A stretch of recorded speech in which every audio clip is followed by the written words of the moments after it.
150 to 160। जीने की राह 151।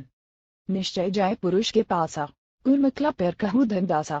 भावार्थ परमेश्वर कबीर जी ने धर्मदास जी के माध्यम से मानव मात्रा को संदेश व निर्देश दिया है। कहा है कि मानव को गाय की तरह परमार्थी होना चाहिए। जिनको सद्गुरु मिल गया है वे तो अमर हो जाएंगे, घोराघों पापों से बच जाएंगे। सेवा करें तो अपनी महिमा की आशा न करें। यदि अपने आप को तापमान बढ़ाई के लिए अपने आप को महिमावान मान लेगा तो उसको अधिक कष्ट होगा, शुभ कर्म नष्ट हो जाएंगे। उपदेशी केवल एक नाम की आशा रखे, मान बढ़ाई की चाह हृदय से त्याग दे। अपने शुभ कर्म का अन्य सिर्फ किसी के सामने न बताए। गुरु जी के पद चरण यानी गुरु की शरण में ऐसे रहे जैसे जल में मीन रहती है। मछली एक पल भी पानी के बिना नहीं रह सकती, तुरंत मर जाती है। ऐसे गुरु की शरण को महत्व देवे। गुरुजी द्वारा दिए शब्द यानी जप मंत्र सतगुरु शब्द जो सत्य नाम है यानी वास्तविक भक्ति मंत्र में सदा लीन रहे। जो पुरुष परमात्मा का भक्ति मंत्र है उसका ऐसा प्रभाव है, उसमें इतनी शक्ति है कि साधक पुनः संसार में जन्म मरण के चक्र में नहीं आता। वह वहां चला जाता है जो सनातन परम धाम, जहाँ परम शांति है, जहाँ जाने के पश्चात साधक कभी लौटकर संसार में नहीं आता। यही प्रमाण श्रीमद् भगवद गीता अध्याय 18 श्लोक 62 में है। गीता ज्ञानदाता ने कहा है कि हे अर्जुन, तू सर्वभाव से उस परमेश्वर की शरण में जा। उस परमेश्वर की कृपा से ही तू परम शांति को तथा सनातन परम धाम शाश्वत स्थान को प्राप्त होगा। अध्याय 18 श्लोक 62। गीता अध्याय 15 श्लोक 4 में गीता ज्ञानदाता ने कहा है कि तत्व ज्ञान प्राप्ति के पश्चात परमेश्वर के उस परम पद की खोज करनी चाहिए जहां जाने के पश्चात साधक लौटकर कभी संसार में नहीं आता। जिस परमेश्वर ने संसार रूपी वृक्ष की रचना की है उसी की भक्ति करो। अध्याय 15 श्लोक 4। गीता ज्ञानदाता ने अपनी नाशवान अर्थात जन्म मरण की स्थिति गीता अध्याय 2 श्लोक 12, अध्याय 4 श्लोक 5-9 में तथा अध्याय 10 श्लोक 2 में स्पष्ट ही रखी है कि अर्जुन, तेरे और मेरे बहुत जन्म हो चुके हैं, तू नहीं जानता, मैं जानता हूँ। पाठक जनों, गीता से स्पष्ट हुआ कि गीता ज्ञानदाता काल ब्रह्म है जो श्री कृष्ण जी के शरीर में प्रवेश करके बोल रहा था। नाशवान है, जन्म मरण के चक्र में है, तो उसके उपासक की भी यही स्थिति होती है। इसलिए गीता अध्याय 18 श्लोक 62 तथा अध्याय 15 श्लोक 4 में वर्णित लाभ प्राप्त नहीं हो सकता। दूसरी बात यह सिद्ध होती है कि गीता ज्ञानदाता कोई अन्य समर्थ तथा सर्व लाभदायक परमेश्वर हैं जिनकी शरण में जाने के लिए गीता ज्ञानदाता यानी काल ब्रह्म ने कहा है। वह परमेश्वर कबीर बंदी छोड़ जी हैं। उन्होंने अपनी महिमा स्वयं ही कही है जो आप जी कबीर सागर में पढ़ रहे हैं। परमेश्वर ने अनुराग सागर पृष्ठ 13 पर कहा कि सत्य पुरुष द्वारा रची सृष्टि के विषय में बताई कथा का साक्षी। 152 अध्याय गरुड़ बोध का सारांश। किसको बनाऊं क्योंकि सबकी उत्पत्ति बाद में हुई है, पहले अकेले सत्पुरुष थे। यहाँ पर विवेक करने की बात यह है कि कबीर जी को ज्ञान कहाँ से हुआ, जब सृष्टि रचना के समय कोई नहीं था। इससे स्वसिद्ध है कि ये स्वयं पूर्ण परमात्मा सृष्टि के सृजनहार हैं। जिन महान आत्माओं को परमेश्वर कबीर जी मिले हैं उन्होंने भी यही साक्ष्य दिया है कि गरीब अनंत कोटि भ्रमण का एक रति नहीं भार। सतगुरु पुरुष कबीर हैं, कुल के सृजनहार। भावार्थ इस वाणी से ही स्पष्ट है। कुर्म कलापुर को धनदासा का भावार्थ है कि जैसे कुर्म यानी कछुआ आपत्ति के समय अपने मुख तथा पैरों को अपने अंदर छुपाकर निष्क्रिय हो जाता है, आपाटी चलने के तुरंत पश्चात अपने मार्ग पर चल देता है। इसी प्रकार भक्त को चाहिए कि यदि सांसारिक व्यक्ति आपके भक्ति मार्ग में बाधा उत्पन्न करे तो उसको उलटकर जवाब न देकर अपनी भक्ति को छुपाकर सुरक्षित रखे। सामान्य स्थिति होते ही फिर उसी गति से साधना करे। इस प्रकार करने से निश्चय जाए पुरुष के पास वह साधक परमात्मा के पास अवश्य चला जाएगा। अनुराग सागर पृष्ठ 163-281 पर। सोरठा हंसता सुख बिल सही आनंद धाम मोल, पुरुष तनु छवि निरख ही हंस करें के लोल। भावार्थ उपरोक्त ज्ञान के आधार से साधना करके साधक अमर धाम में चला जाता है, वहां पर आनंद भोगता है। वह सतलोक बेसकीमती है, वहां पर सत्य पुरुष के शरीर की शोभा देखकर आनंद मनाते हैं। पूर्ण परमात्मा भक्त की आयु भी बढ़ा देता है। ऋग्वेद मंडल 10 सूक्त 161 मंत्र 2 में कहा है कि पूर्ण प्रभु अपने भक्त का रोग समाप्त कर देता है। यदि रोगी की आयु शेष नहीं, वह मृत्यु देवता के पास जाने वाला हो, तो भी परमात्मा उसको स्वस्थ करके शतवर्ष यानी 100 वर्ष तक जीवन दे देता है, उसकी आयु वृद्धि कर देता है। पढ़ें कबीर सागर के अध्याय गरुड़ बोध से प्रमाण। अध्याय गरुड़ बोध का सारांश।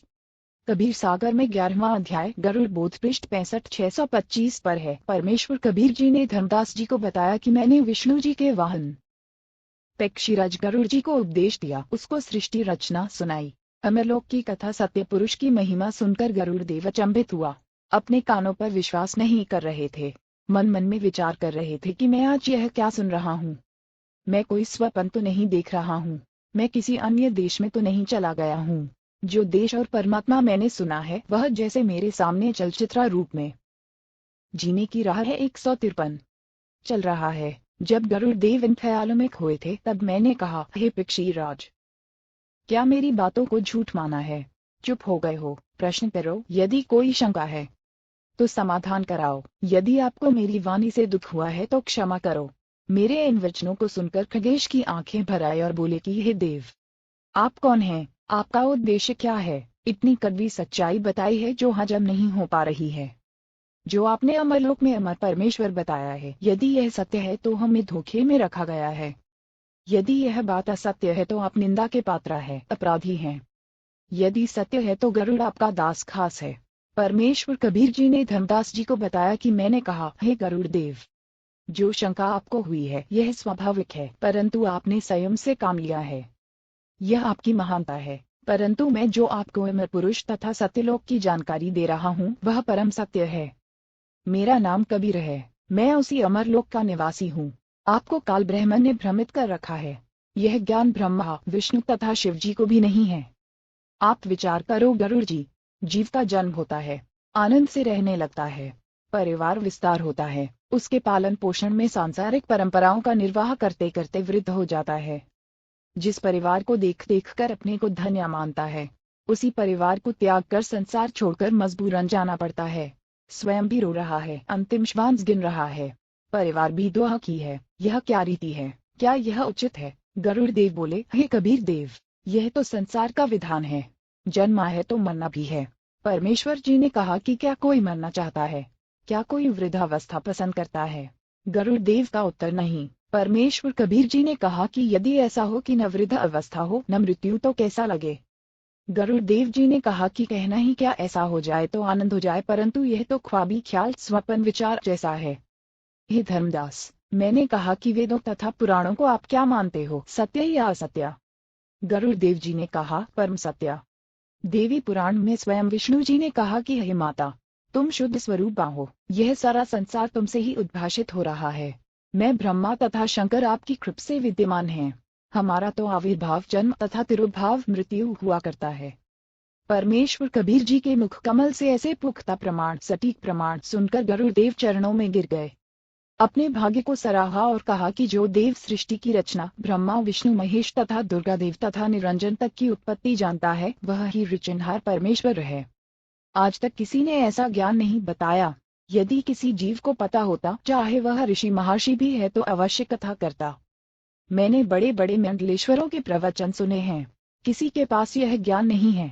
इनको वेदों तथा गीता का भी ज्ञान नहीं है। आप स्वयं को छुपाए हुए हो। मैंने आपको पहचान लिया है। कृपा करके मुझे शरण में ले लो परमेश्वर। 154 अध्याय गरुड़ बोध का सारांश। परमेश्वर कबीर जी ने गरुड़ से कहा कि आप पहले अपने स्वामी श्री विष्णु जी से आज्ञा ले लो कि मैं अपना कल्याण कराना चाहता हूँ। एक महान संत मुझे मिले हैं, मैंने उनका ज्ञान सुना है। यदि आज्ञा हो तो मैं अपना कल्याण करा लूँ। मैं आपका दास नौकर हूँ, आप मालिक हैं। हमें सब समय इकट्ठा रहना है। यदि मैं छिपकर दीक्षा ले लूंगा तो आपको दुख होगा। गरुड़ ने ऐसा ही किया। विष्णु जी से सब बात बताए। श्री विष्णु जी ने कहा, मैं आपको मना नहीं करता, आप स्वतंत्र रहें। आपने अच्छा किया, सत्य बता दिया, मुझे कोई इतराज नहीं है। हे धर्मदास, मैंने गरुड़ को प्रथम मंत्र दीक्षा 5 नाम कमलों को खोलने वाले प्रत्येक देव की साधना के नाम की दी। गरुड़ देव ने कहा कि हे गुरुदेव, यह मंत्र तो इन्हीं देवताओं के हैं, अमर पुरुष का मंत्र तो नहीं है। परमेश्वर कबीर जी ने कहा कि ये इनकी पूजा के मंत्र नहीं हैं। ये इन देवताओं को अपने अनुकूल करके इनके जाल से छूटने की कुंजी गमिल है। इनके वशीकरण मंत्र हैं। जैसे भैंसे को आकर्षित करने के लिए यदि उसको भैंसा भैंसा करते हैं तो वह आवाज करने वाले की ओर देखता तक नहीं। जब उसका वशीकरण नाम पुकारा जाता है हुर तो वह तुरंत प्रभाव से सक्रिय हो जाता है, आवाज करने वाले की ओर दौड़ा आता है। आवाज करने वाला व्यक्ति उससे अपनी भैंस को गर्भ धारण करवाता है। इसी प्रकार आप यदि श्री विष्णु जी के अन्य किसी नाम का जाप करते रहें, वे ध्यान नहीं देते। जब आप इस मंत्र का जाप करोगे तो विष्णु देव जी तुरंत प्रभावित होकर साधक की सहायता करते हैं। ये देवता तीनों लोकों पृथ्वी, स्वर्ग तथा पाताल के प्रधान देवता है। ये केवल संस्कार कर्म लिखा ही दे सकते हैं। इस मंत्र के जाप से हमारे पुण्य अधिक तथा भक्ति धन अधिक संग्रहित हो जाता है। उसके प्रतिफल में ये देवता साधक की सहायता करते हैं। इस प्रकार इनकी साधना तथा पूजा का अंतर समझना है। जैसे अपने को आम खाने हैं तो पहले मेहनत मजदूरी नौकरी करेंगे, धन मिलेगा तो आम खाने को मिलेगा। नौकरी पूजा नहीं होती, उस समय हमारा पूज्य आम होता है। पूज्य की प्राप्ति के लिए किया गया प्रयत्न नौकरी है। इसी प्रकार अपने पूज्य परमेश्वर कबीर जी हैं तथा अमर लोक है।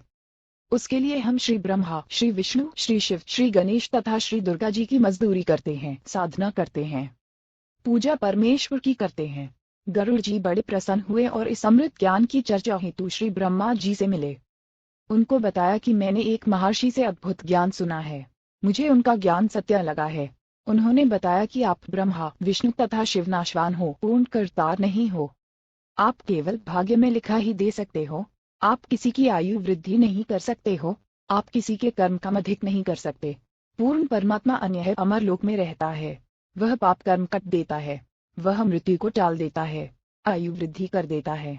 प्रमाण भी वेदों में बताया है। ऋग्वेद मंडल 10 सूक्त 161 मंत्र 2 में कहा है कि रोगी का रोग बढ़ गया है, वह मृत्यु को प्राप्त हो गया है, तो जीने की राह है 155 भी मैं उस भक्त को मृत्यु देवता से छुड़वा लाऊं, उसको नवजीवन प्रदान कर देता हूँ, उसको पूर्ण आयु जीने के लिए देता हूँ। ऋग्वेद मंडल 10 सूक्त 161 मंत्र 5 में कहा है कि हे पुनर्जन्म प्राप्त प्राणी, तू मेरी भक्ति करते रहना। यदि तेरी आंखें भी समाप्त हो जाएंगी तो तेरी आंखें स्वस्थ कर दूंगा, तेरे को मिलूंगा भी, यानी मैं तेरे को प्राप्त भी होऊंगा। ब्रह्मा जी को वेद मंत्र कंठस्थ हैं, तुरंत समझ गए, परंतु संसार में लोकवेद के आधार से ब्रह्मा जी अपने आप को प्रजापिता यानी सबकी उत्पत्तिकर्ता मान रहे थे। वेदों को कंठस्थ याद कर लेना भिन्न बात है, वेद मंत्रों को समझना विशेष ज्ञान है। मान बढ़ाई वश होकर ब्रह्मा जी ने कहा कि वेदों का ज्ञान मेरे अतिरिक्त विश्व में किसी को नहीं है। इन मंत्रों का अर्थ गलत लगाया है। कबीर परमेश्वर ने ऐसे व्यक्तियों के विषय में कहा है कि कबीर जानबूझ साची तक करे झूठ से नेह, ताकि संगत हे प्रभु स्वपन में भी न देय। ब्रह्मा जी गरुड़ के वचन सुनकर अति क्रोधित हुए और कहा कि तेरी पक्षी वाली बुद्धि है, तेरे को कोई कुछ कह दे उसी की बातों पर विश्वास कर लेता है, तेरे को अपनी अक्ल नहीं है। ब्रह्मा जी ने उसी समय विष्णु, महेश, इंद्र तथा सब देवताओं व ऋषियों को बुला लिया। सभा लग गई। ब्रह्मा जी ने उनको बुलाने का कारण बताया कि गरुड़ आज नई बात कर रहा है कि ब्रह्मा, विष्णु, महेश नाशवान हैं, पूर्ण परमात्मा कोई अन्य है, वह अमर लोक में रहता है, तुम करता नहीं हो। यह बात सुनकर श्री विष्णु जी तथा श्री शिव जी बहुत क्रोधित हुए और गरुड़ को ब्रह्मा वाले उलाह दोष निकालकर बुरा भला कहना कहे। फिर सबने मिलकर निर्णय लिया कि माता दुर्गा जी से सत्य जानते हैं। सब मिलकर माता के पास गए। यही प्रश्न पूछा कि क्या हमारे ब्रह्मा, विष्णु तथा शिव से अन्य कोई पूर्ण प्रभु है? क्या हम नाशवान हैं? माता ने दो टूक जवाब दिया कि तुमको यह गलत फहमी ब्रह्म कब से हो गया कि तुम अविनाशी तथा जगत के कर्ता हो। यदि ऐसा है तो तुम मेरे भी कर्ता बाप हुए, जबकि तुम्हारा जन्म मेरी कोख से हुआ है। वास्तव में परमेश्वर अन्य है, वही अविनाशी है, वही सबका करता है। यह बात सुनकर सभा भंग हो गई, सब चले गए। परंतु ब्रह्मा, विष्णु, शिव जी के गले में यह सत्य नहीं उतर पा रहा था। उन्होंने गरुड़ को बुलाया। गरुड़ ने आकर प्रणाम किया, आदेश पाकर बैठ गया। तीनों देवताओं ने कहा, हे पक्षीराज, आपको कैसे विश्वास हो कि हम जगत के कर्ता नहीं हैं? आप जो चाहो परीक्षा करो। गरुड़ जी उठकर मेरे पास कबीर जी के पास आए तथा सब वृतांत बताया। तब मैंने कहा कि बंगदेश वर्तमान में बांग्लादेश में एक ब्राह्मण का 12 वर्षीय बालक है। उसकी आयु समाप्त होने वाली है, वह कुछ दिन का मेहमान है। मैंने उस बालक को शरण में लेने के लिए ब्रह्मा, विष्णु, शिव की स्थिति बताई जो गरुड़ तेरे को बताई है। उस बालक ने बहुत विवाद किया और मेरे ज्ञान को नहीं माना। 156 अध्याय गरुड़ बोध का सारांश। तब मैंने उस बालक से कहा कि तेरी आयु 3 दिन शेष है। यदि तेरे ब्रह्मा, विष्णु, शिव समर्थ हैं तो अपनी रक्षा कराओ। मैं इतना कहकर अंतर ध्यान हो गया। बालक बेचैन है, उस बालक को लेकर देवताओं के पास जाओ, उनसे कुछ बनना नहीं है। फिर आप मेरे से ध्यान से बातें करना। मैं तेरे को आगे क्या करना है वह बताऊंगा। गरुड़ जी उस बालक को लेकर ब्रह्मा विष्णु शिव के पास गए। गरुड़ ने बालक को समझाया कि आप उन देवताओं से कहना कि हम आपके भक्त हैं। मेरे दादा परदादा पिता और मैंने सदा आपकी पूजा की है। मेरे जीवन के 2 दिन शेष हैं। मेरी आयु भी क्या है, कृपा मेरी आयु वृद्धि कर दें। बच्चे ने यही विनय की तो तीनों ने कोशिश की परंतु व्यर्थ। फिर विचार किया कि धर्मराज न्यायाधीश के पास चलते हैं। सबका हिसाब बाबुंद उसी के पास है, उससे वृद्धि करा देते हैं। यह विचार करके सबके सब धर्मराज के पास गए। उनसे तीनों देवताओं ने कहा कि पहले तो यह बताओ कि इस ब्राह्मण बच्चे की कितनी आयु है। धर्मराज ने डायरी रजिस्टर देखकर बताया कि कल इसकी मृत्यु हो जाएगी। तीनों देवताओं ने कहा कि आप इस बच्चे की आयु वृद्धि कर दो। धर्मराज ने कहा यह असंभव है। तीनों ने कहा कि हम आपके पास बार बार नहीं आते, आज इज्जत बेइज्जती का प्रश्न है। हमारे आए हुओं की इज्जत तो रख लो। धर्मराज ने कहा कि एक पल भी न बढ़ाई जा सकती है न घटाई जा सकती है। यदि आप अपनी आयु इसको दे दो तो वृद्धि कर सकता हूँ। यह सुनते ही सबकी हवा निकल गई। उस समय कहने लगे कि यह तो परमेश्वर ही कर सकता है। वहां से तुरंत चल पड़े और गरुड़ से कहा कि कोई और समर्थ शक्ति है तो तुम इसकी आयु बढ़वा कर दिखा दो। गरुड़ ने कबीर जी से ध्यान द्वारा टेलीफोन से संपर्क किया। परमेश्वर कबीर जी ने ध्यान द्वारा बताया कि आप इसके लिए मानसरोवर से जल ले आओ। वहां एक श्रवण नाम का भक्त मिलेगा, उसको मैंने सब समझा दिया है, आप अमृत ले आओ। गरुड़ जी ने जैसी आज्ञा हुई वैसा ही किया। अमृत लाकर उस बच्चे को पिला दिया। उस बालक के पास में गया। गरुड़ ने उसे सब समझा दिया कि अमृत तो बहाना है, ये स्वयं परमेश्वर हैं, इन्होंने जल मंत्रित करके दिया था। बालक तुम दीक्षा ले लो, इस अमृत से तो 10 दिन जीवित रहोगे। बालक ने मेरे से दीक्षा ली। जब बालक 15 दिन तक नहीं मरा तो गरुड़ ने तीनों ब्रह्मा विष्णु तथा शिव जी को बताया कि वह बालक जीवित है। मेरे गुरु जी से दीक्षा ले ली है, उन्होंने उस बच्चे को पूर्ण आयु जीने का आशीर्वाद दे दिया है। ब्रह्मा विष्णु महेश तीनों फिर धर्मराज के पास गए, साथ में गरुड़ भी गया। तीनों देवताओं ने धर्मराज से पूछा कि वह बालक कैसे जीवित है, उसको मर जाना चाहिए था। धर्मराज ने उसका खाता देखा तो उसकी आयु लंबी लिखी थी। धर्मराज ने कहा कि यह ऊपर से ही होता है, यह तो कभी कभी होता है, उस परमेश्वर की लीला को कौन जान सकता है। तीनों देवताओं को आश्चर्य हुआ परंतु मान बढ़ाई के कारण प्रत्यक्ष देखकर भी सत्य को माना नहीं, अपना अहम भाव नहीं त्यागा। गरुड़ को विश्वास अटल हो गया। जीने की राह 157। कबीर राज तजना सहज है, सहज त्रिया काने। मान बढ़ाए ईर्ष्या दुर्लभ तजना ये। इस गरुड़ बोध के अंत में वासुकी नाग कन्या वाला प्रकरण गलत तरीके से लिखा है। इसमें गरुड़ को गुरु पद पर चित्रार्थ कर रखा है, वह ऐसा नहीं है। जो भी किया परमेश्वर कबीर जी ने किया है। अब पढ़ें कुछ अमृतवाणी गरुड़ बोध से। धर्मदास वचन। धर्मदास विनती करे सुनहु जगत आधार। गरुड़ बोध भेद सब अब कहो तत्व विचार। सतगुरु वचन कबीर वचन। प्रथम गरुड़ सो भेंट जब भयो, सत साहब मीन बोल सुनाओ। धर्मदास सुनो कहु बुझाई, जे ही विधि गरुड़ को समझाई। गरुड़ वचन। सुना बचन सत साहब जब ही, गरुड़ प्रणाम किया तब ही। शीश निवाए तिन पूछा चाहे, हो तुम कौन कहाँ से आए। ज्ञानी कबीर वचन। कहा कबीर है नाम हमारा, तत्व ज्ञान देने आए संसारा। सत्यलोक से हम चल आए, जीव छुड़ावन जग में प्रकट आए। गरुड़ वचन। सुनत बचन चिन्ह माना, सत्य पुरुष है कौन भगवाना। प्रत्यक्ष देव श्री विष्णु कहावे, दशअवतार धरी धरी जावे। ज्ञानी कबीर बचा, तब हम कहे सुनो गरुड़ सुजाना। परम पुरुष है पुरुष पुराना आदि का, वह कबहु ना मरता भाई।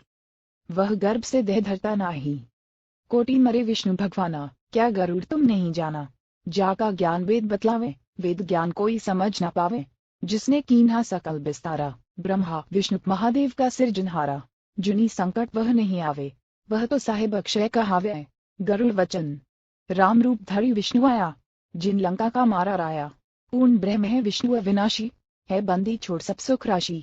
33 कोटि देवतन की बंद छुड़ाए, पूर्ण प्रभु है राम रिया। ज्ञानी कबीर वचन। तुम गरुड़ कैसे कहो अविनाशी, सत्य पुरुष बिन कटे ना काल की फांसी। जा दिन लंक में कारी चढ़ाए, नाग फांस में बंधे रघुराए। 158 अध्याय गरुड़ बोध का सारांश। सेना सहित राम बंधाई, तब तुम ना जा मारे भाई। तब तेरे विष्णु बंधन से छूटे, याकू पूजे भाग जाके फूटे।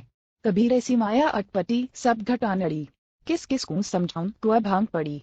गरुड़ वचन। नानी गरुड़ है दास तुम्हारा, तुम बिन नहीं जीव निस्तारा।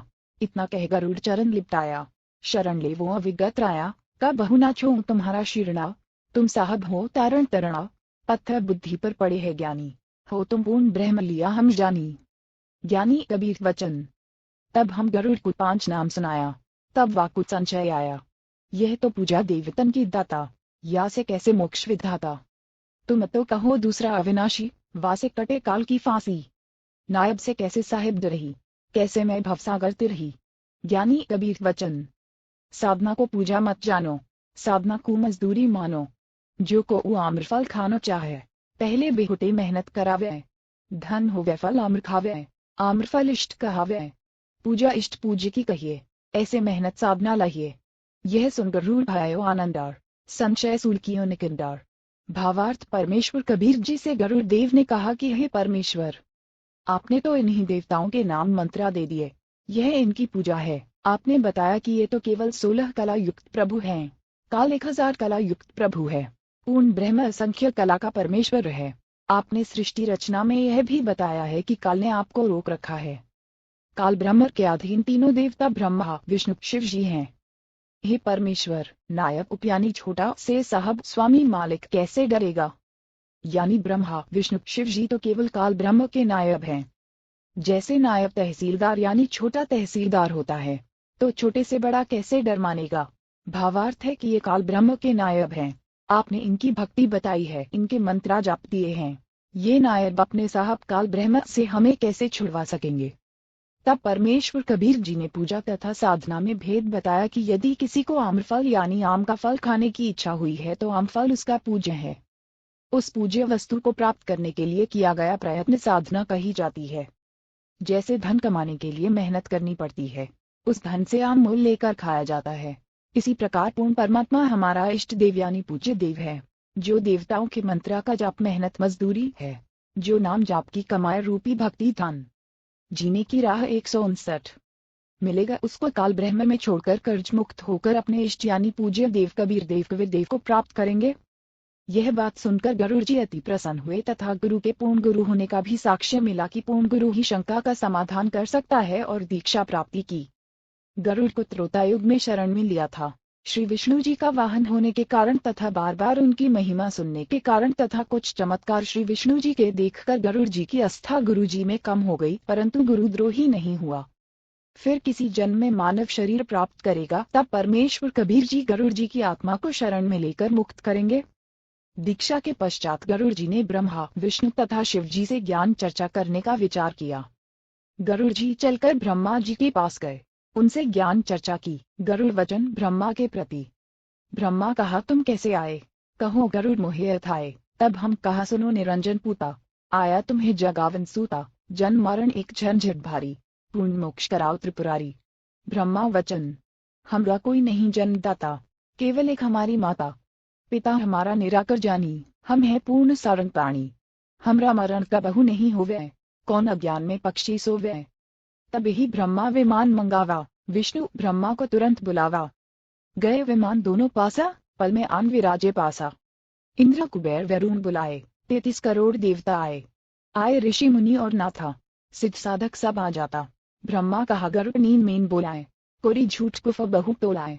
कह कोई और है सिरजनहारा, जन्म मरण बतावे हमारा। ताते में यह मजलिस जोड़ी, गरुड़ के मन क्या बात दौड़ी। ऋषि मुनि अनुभव बताता, ब्रह्मा विष्णु शिव विधाता। निर्गुण सरगुण यही बन जावे, का बहु नहीं मरण में आवे। विष्णु वचन पक्षी राज है क्या मान में आए। पाप लगे बना आलोचक भाई, हमसे और कौन बुडेरा दाता। हम है करता और चौथी माता, तुमरी मति अज्ञान हर लीनी। हम हैं पूर्ण करता तीनी। महादेव वचन कह महादेव पक्षी है भोला, हृदय ज्ञान नहीं तोला। ब्रह्मा बनावे विष्णु पालाए, हम सब काका करते कालाए। और बता गरुड़ ज्ञानी, ऋषि बतावे तुम नहीं मानी। चलो माता से पूछे बाता, निर्णय करो कौन है विधाता। 160 अध्याय गरुड़ बोध का सारांश। सबने कहा सही है बानी, निर्णय करेगी माता रानी। सब उठ गए माता पासा, आपन समस्या करी प्रकाशा। माता वचन कहा माता गरुड़ बताओ, और करता है कौन समझाओ। गरुड़ वचन मात तुम जानत हो सारी, सच बता कहे न्याकारी। सभा में झूठी बात बनावे, वाका वंश समूला जावे। मैं सुना और आंखों देखा, करता अविगत अलग विशेषा। जहाँ से जन्म हुआ तुम्हारा, वह है सबका सर्जनहारा। वेद जाका नित गुण गावे, केवल वही एक अमर बतावे। मर है ब्रह्मा विष्णु नरेशा, मर है सब शंकर शेषा। अमर पुरुष सतपुर रहता, अपने मुख सत्य ज्ञान वह कहता। वेद कहे वह पृथ्वी पर आवे, भूले जीवन को ज्ञान बतलावे। क्या ये झूठे शास्त्रा सारे, तुम व्यर्थ बन बैठे सिरजनहारे। मान बड़ाई छोड़ो भाई, ताकि भक्ति करे अमरापुर जाई। माता कहना साची बाता, बताओ देवी है कौन विधाता। माता दुर्गा वचन, माता कह सुनो रे पूता, तुम जोगी तीनों अवधूता। भक्ति करीना मालिक पाए, अपने को तुम अमर बताए। वह करता है सबसे न्यारा, हम तुम सबका सिरजनहारा। गरुड़ कहत है सच्ची बानी, ऐसे बचन कहा माता रानी। सब उठ गए अपने अस्थाना, साच बचन काहू नहीं माना। गरुड़ वचन, ब्रह्मा विष्णु मोहे बुलाया, महादेव भी वहां बैठ पाया। तीनों कहे कोई दो प्रमाणा, तब हम तो है साचा जाना। मैं कहा गुंगा गुड़काव्य, दूजे को स्वाद क्या बतलाव्य। मैं जात हूँ सतगुरु पासा, ला प्रमाण करूँ भ्रम विनाशा। त्रिदेव कहें लो परीक्षा हमारी, पूर्ण करें तेरी आशा सारी। हम ही मारे हम ही बचावे, हम रहत सदा निर्दावे। गरुड़ कहा हम करें परीक्षा, तुम पूर्ण तो लूं तुम्हारी दीक्षा। उड़ा वहां से गुरु पासे आया, सब वृंतात कह सुनाया। सतगुरु कबीर वचन, गरुड़ सुनो बंग देश को जाओ, बालक मरेगा कहो उसे बचाओ। दिन 3 की आयु शेषा, करो जीवित ब्रह्मा विष्णु महेशा। फिर हम पास आना भाई, हम बालक को देवें जिवाई। बंग देश में गरुड़ गयो बालक लिया साथ,